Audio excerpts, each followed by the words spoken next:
everybody, this is Tracy here for another edition of A View from Tracy's Point, and we are here to recap Insecure Season 2, Episode 4, which was titled Hella La, or was it Hella LA? One of the two. But before we get started, I want to ask you guys, if you haven't done so already, please subscribe to the channel, rate the video, and leave your comments below. I like interacting with the viewers, so if you have a comment, if you think I messed up something, if you want to add something to the video that I may have missed, go ahead and leave it in the comments. You know, I do respond to the people that comment on the channel.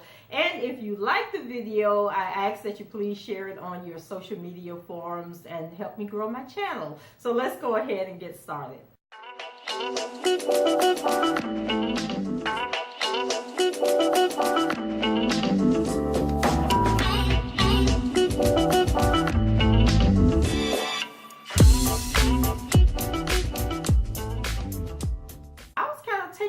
By this episode because I literally stayed up. Normally I watch Insecure, Power, and it's one other show that I actually watch on an app, and I'm usually watching it on my tablet while I'm in bed, but I said no, I'm going to stay up and I'm going to watch the show, and then I'm going to do my video immediately following the show. But I was so in shock after watching that episode. I closed up that tablet, turned these lights off, and went and got my butt in the bed because I was like, what the hell did I just watch? And then I noticed that, you know, people are saying like, oh my God, Insecure is so real, and you know, this is black culture at its finest. And I'm sitting there thinking like, if this is black culture at its finest, we in trouble, because the episode started out with Issa, Kelly, and Molly. So Issa and Kelly were meeting up at Molly's house to get ready to go to this party, and it was like a wind down party, and it was a daytime party. And I thought the whole concept of the party was really cool. They've never done that here in my area that I'm aware of. But some of the people were commenting online saying that they do it wherever they live at, and they're saying that, you know, it looked good on television, but they're really boring and they're not, you know, that exciteful. The music isn't that good. But I'm thinking, hey, like if you can get a good DJ, a good location, that would be something good. Maybe a fundraiser or something like that. It looked like it was fun to me, and if they did it here, I'd probably go check it out. So anyway, they meet up at Molly's house, and they're, you know, really in a good mood. You know how you are when you're getting together, you know, get ready to hang out with your friends. And that's one thing I can say about Insecure. It does take me back to when I was younger, in my 20s and 30s, and we would meet up at each other's houses and just, you know, just be all excited about going out. And we wasn't going out to pick up dick, though. We was just going out to have a good time. If you met somebody, you met somebody. But we weren't trying to go home with them, and we was giving anybody who did go home with somebody they met in the club, we were giving them the side eye. No doubt. So we wasn't judging, but we were giving you the side eye. So anyway, they get to the party, and they had like reserved seating, but their reserved seating was like, so it was like an outside area with a pool or a fountain or something that people were gathered around. And then they went inside, and they had like tables and seating, and like we call them chill lounges here, where you have like the sofa and the table, and you're like off to your side, and some to yourself, and sometimes they have like a canopy that you can rent, you know, at extra cost. But they weren't seated there, you know, by the dance floor and the DJ and the bar. They had to like go up some stairs, and then there was like a terrace area, then they had to go up some more stairs and behind some curtains. And I was like, okay, y'all had the economy seats. And then I thought it was so funny because it was only 3 of them, but they had like 2 sofas, and then people kept coming up trying to steal their sofa. I was just like, now that was real. People do stuff like that. But anyway, Molly dips on them real quick because the dude, Dro, remember Dro is married to a friend of hers, and I guess Molly knew him from childhood, or maybe she knew both of them from childhood, but anyway, the wife wasn't there. She was out of town. So then he said that he had some chicken wings or some chicken fingers. So Molly was like, she was going where the food was. So Molly and Jerome, they leave to go downstairs to his good seating that was right by the dance floor. So she was done with Issa and Kelly. So then Issa and Kelly, they're standing there talking, checking out the place. So Kelly spots some guy that she wants to talk to. So she leaves Issa. So now Issa's standing there trying to man the sofas so nobody take their seating. Then she looks out and sees Daniel. So Daniel's down by the DJ. So Issa like, God dang it. So she goes down and gets Molly, let Molly know, dang, Daniel is here. So Molly's like, well, what you want to do? Like, is you trying to have, get with him again? Do you want to forget all about him? Like, let me know, girl. Like, so I can be on guard. Because, you have to always have our girlfriend's back. So Issa, she's like, oh, girl, I'm just going to go on over there and deal with this situation. I'm like, yeah, right, Issa, you want to be all up in Daniel's face and you want him to hit it again. And why not let Daniel hit it again? Because why you got the guy here sleeping with the next door neighbor? And then, and that was the other thing. There was some guy that Issa met on the app that was supposed to be at this event. And I think that's how they ended up at the event, because she was trying to meet up with this guy. So she wanted to meet up with him in a safe spot, make sure he wasn't a creep or anything. So anyway, Issa goes over and she talks to Daniel, and Daniel looking all unbothered, like, he wasn't excited to see her. And then she was talking about, because she living the single life. So Daniel was like, okay, like, that's what we doing now. So that was a very awkward moment, but it wouldn't be Issa if it wasn't awkward, right? So she goes on back to her little seat area, and I'm trying to think, Molly did eventually go back to sit with Issa, but it wasn't before her and Dro get on the dance floor and decide they're going to have an old school dance off to see who can do the old dances the best. And then it went from fun and games on the dance floor to Molly turned around and she was like backing that thing up on Dro. So Dro was like, woo. So he feeling all up on her hips and everything. And then Molly was like, oh, hold up, wait a minute. This is my girl, man. I can't be letting this happen. So they decide, we need to get off this dance floor, and this ain't a good look, and I don't want this getting back to my girl that I was all up on her man. So then Dro lets Molly know that, you know what, it's not a big deal because we have an open marriage. And Molly was like, an open marriage? Like, how that works? So he let her know that, they ain't like out there trying to be tipping out on each other, but if they just happen to be out and meet somebody and they're comfortable with that person, it's okay with the other person if they hook up. So Molly was sitting there like, really? So I was like, Molly, nah, come on. You about to cross a line that you do not want to cross. So she was listening to him, and then she was like, oh, okay, well, I'm going to get back with my girls. So she goes back to Issa and Kelly and let them know. And they look at her like, girl, for real, seriously, like, leave that alone. You don't want to go there. So I'm like, that is right. Because number one, we don't even know if Dro was telling the truth. He might have just been trying to run game on Molly because he knows that Molly is a little loose and she'll sleep with anybody. And so he might have been trying to pull her leg be like to see if she really would have sex with him. So Molly was like, okay, I'm gonna leave that alone. So then Issa finally makes her way outside and to hook up with the Felix guy. So Felix comes out, and Felix kind of looked like Daniel from far away, like Daniel with glasses on.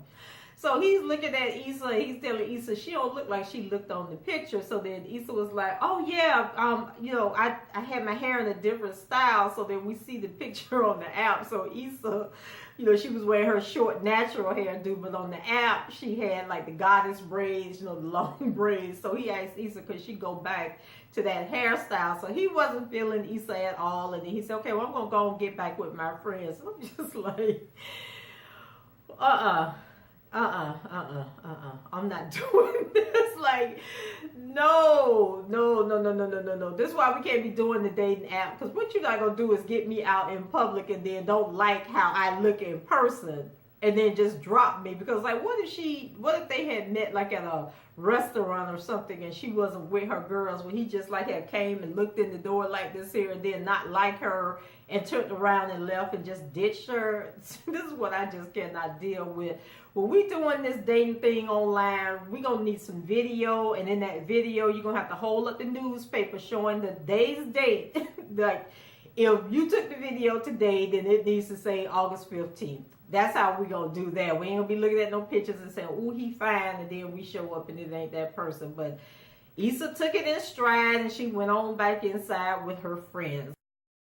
So We move over to Lawrence, and if it hadn't been crazy enough with Issa bopping around at the beginning of the show talking about she want to get screwed and she want to have sex and she want to hook up with somebody, and I'd be like, at the beginning of the show, Issa was feeling herself, and I was just like, well, what they got into Issa? And then I remembered it was the guy down the hallway that done got into her, and so he done pumped her head up and making her think she's Superwoman and she can go out there and conquer all the dick in the city, but not a good look, Issa. So, Mr. Lawrence. Lawrence was stuck in traffic because there was some kind of bike ride or something going on through the city, so they didn't shut off all the exits and stuff, and the intersections all blocked so these bicyclers can get by.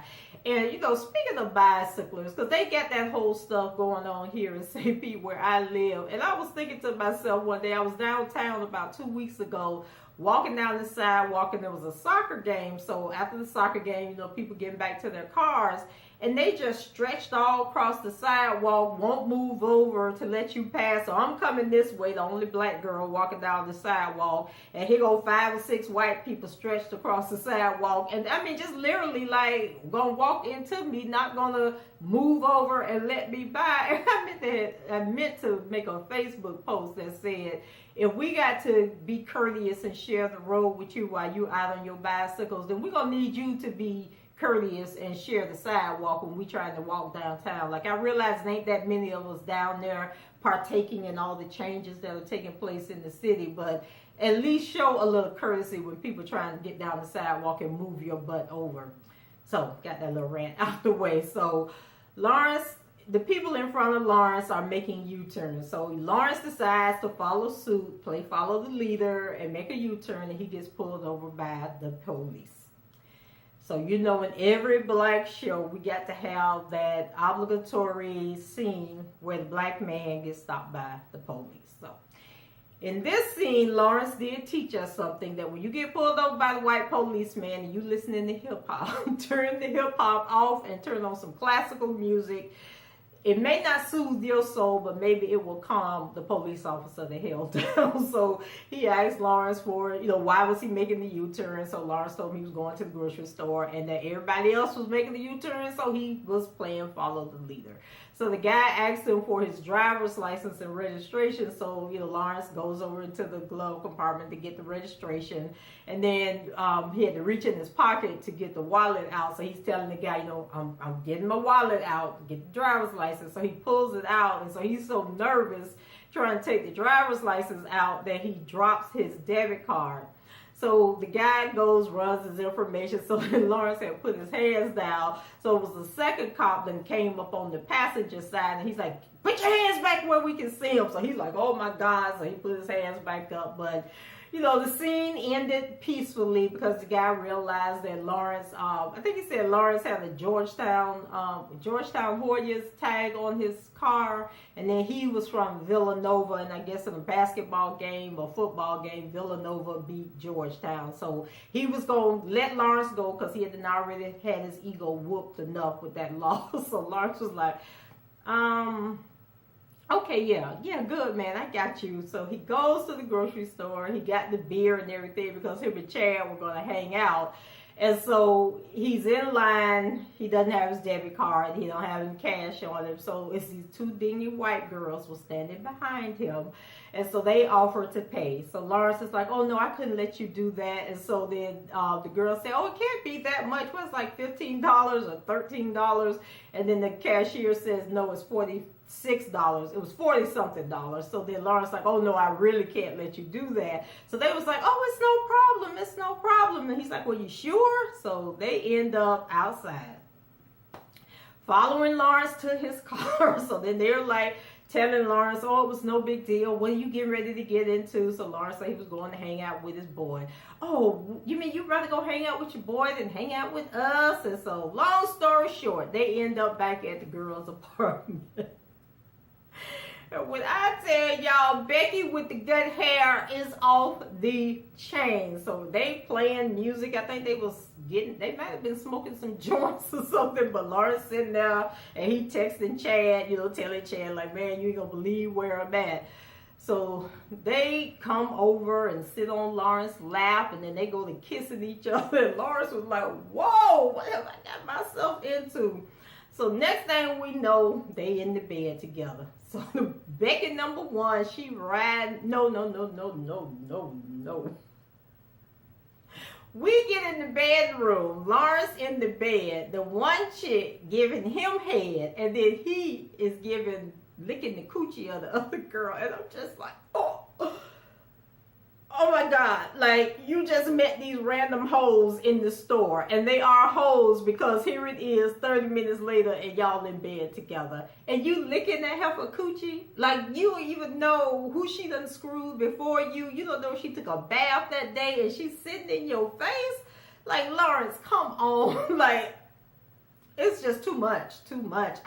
At this point, I don't even know what the purpose of Insecure is anymore, like where the storyline is going, because between Issa and the next door neighbor last week, and now we got Lawrence with these two white chicks, and then it seems to be a pattern, because remember last week when Lawrence was hanging out with the white co-workers, and he seemed to have enjoyed their company more than he enjoyed being with Tasha and her family at that picnic. And now we have him in this random porno sex scene, like cheap porno, like filming it in your bedroom porno scenes that be on those what's those voyeurism sites that they be having going on.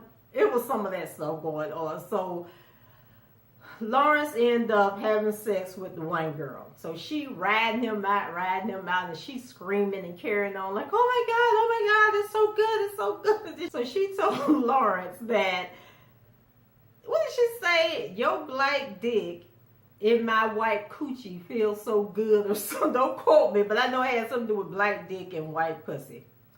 And it felt good. So Lawrence comes, she falls off. So then the other girl say, I want some too.